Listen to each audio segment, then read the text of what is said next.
What's going on YouTube? My name's Eli. I am a certified Audi enthusiast, a certified Audi SQ5 enthusiast, having owned both a 2016 Audi SQ5 in Sea-Pang Blue and a 2019 Audi SQ5 in Audi exclusive Porsche Chalk Gray. And I'm here today to talk to you about the 2025 B10 Audi SQ5. Not V10, B10. That's a chassis designation if you didn't know. B8.5 was technically my blue SQ5, B9 was my gray one. They did a B9.5 and now we're on to the B10s. I've seen some mixed things online about this car and I wanted to weigh in with my thoughts because I think it's a step in the wrong direction, but not as far as they could have gone in the wrong direction. So let me explain why. Let's talk through the SQ5 and let's talk about why I'm not 100% sold on it yet. Audi, if you want to provide one for a day or two to drive around, I'd be happy to change my opinion, and ideally the car does change my opinion, but until then, these are my thoughts based off of the photos and the stuff that I read online. SQ5 is a 3-liter turbo with a hybrid powertrain attached. It's a typical 3-liter with a 24 horsepower electric motor attached to it. I'm seeing 367 horsepower. That would probably gets over 400 once you tune it like I've done to all of my cars. I would imagine it's no slouch as far as the driving experience goes. Let's talk about the things that I like. One, I'm glad they launched it in ultra blue. I think that's probably the best color for it. I know white would have looked nice, I know gray would have looked nice, but the ultra blue just has that little extra pop to it, especially when the launch color for the Q5, I believe, was silver. The blue obviously sets it apart a little bit. Other things that I like, and I'm kind of mixed on this depending on the Audi model, but on the SQ5 I think it really works, is that unibar light taillight. I think the taillights are really elegant. I think the design came together really nicely, and I think that it just works with the flow of the car, even though I think that's probably the only thing that works on the rear end of the car. We'll talk about that in a minute. If you move to the front of the car, I really like the headlights. I would liken it almost to like a 720S, but when you look at it from the front, I think it's very aggressive.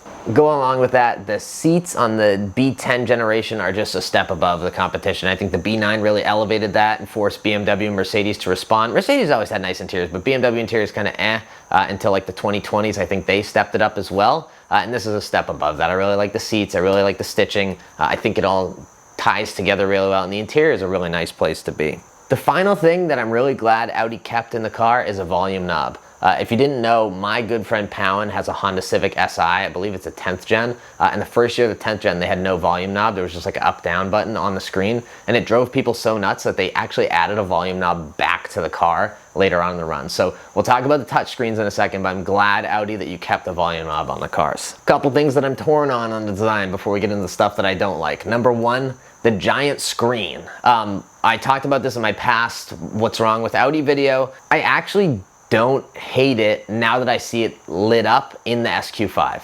There's very clearly 3 different compartments. I was worried it was just gonna be one big thing across, but they've obviously kept with their historic design of like dashboard and center console screen with that little split in the design. The passenger screen is interesting to me. I'm not sure if that's an option on the launch model, if they're all gonna have that. I have not researched that much into it, but that seems kind of gimmicky. Like, you know, Ferrari has a speedometer for the passenger. I'm not 100% sold on that. And then of course my qualm with it is that they got rid of the buttons on the center console. The B9, the B8.5, the B8, they all had that really nice layout where it was the knob in the middle and then you had your toggle on the left and the right in the B9, or your 4 buttons in the B8.5 and the B8. I believe it's nav, phone, radio, media, if I'm correct.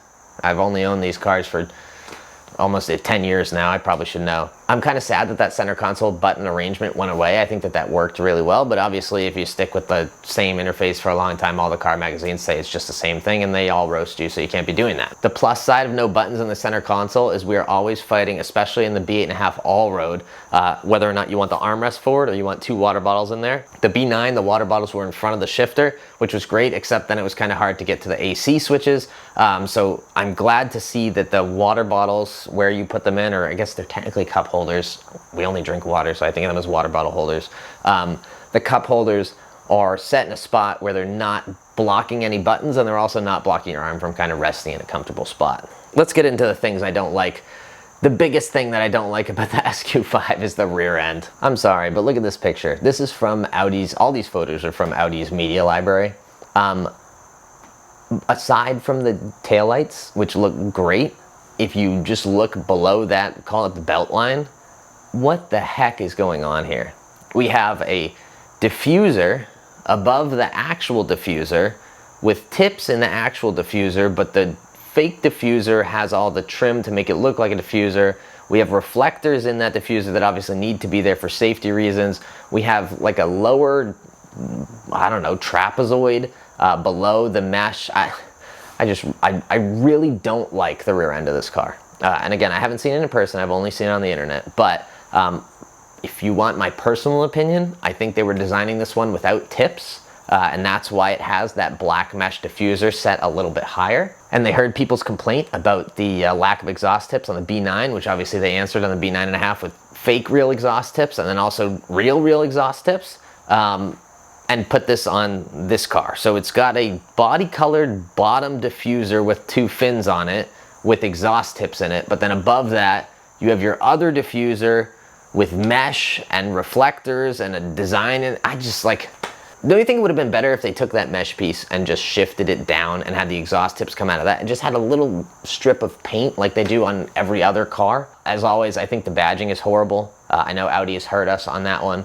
but what the heck is the red rhombus and then the S and then the Q5, and what is this, a badge for ants? I'm not sold on that, Audi, I'm sorry.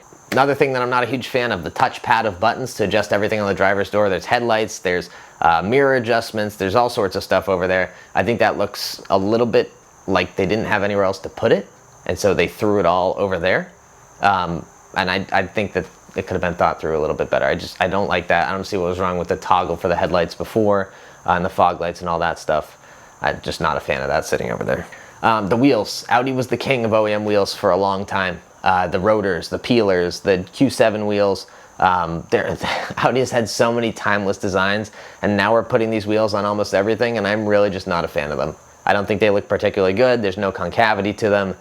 We need something else, and we need something different, Audi. So I know you're doing the RS wheels still look really nice. The S models and the Q models, we need something more concave and a little bit different design. And please, please, please, this is personal preference, it might be wrong, get away from the diamond cut faces with the black insets. Let's get some hyper silver wheels back in the lineup, please. Going along with the wheels, if you look behind the wheels, there are single piston brakes in the front. Now I had someone write to me about the single piston brakes and make sure I mention it in this video. I actually don't think it's that big of a deal from a braking perspective. Obviously Audi wouldn't put brakes on a car that wouldn't be able to lock up the wheels. So it's not a question of not having enough braking force. But it's an S model, you're expecting nice, big, fancy calipers behind there. You see those little tiny single pistons, I think that's mildly disappointing.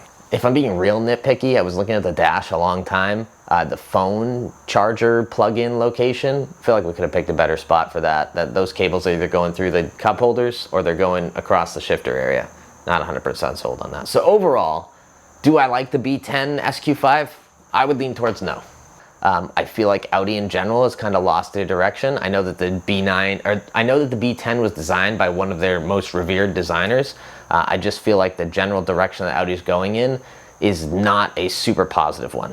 I really don't like the rear end of the car. I think the front end looks nice. I think the lights look nice. I think the seats are nice. Overall, it's a decent package and I'm sure it will sell. I think there were opportunities to make it better, and either due to cost cutting or modern design or something like that. Maybe I'm just a boomer when it comes to Audis, as exemplified by my B5 back here, but I'm just not 100% sold on the B10 SQ5. So let me know your thoughts down below. Thank you guys for watching. Thanks to Audi for listening. If you are, go out there and spread some positivity, and I will catch you guys in the next video.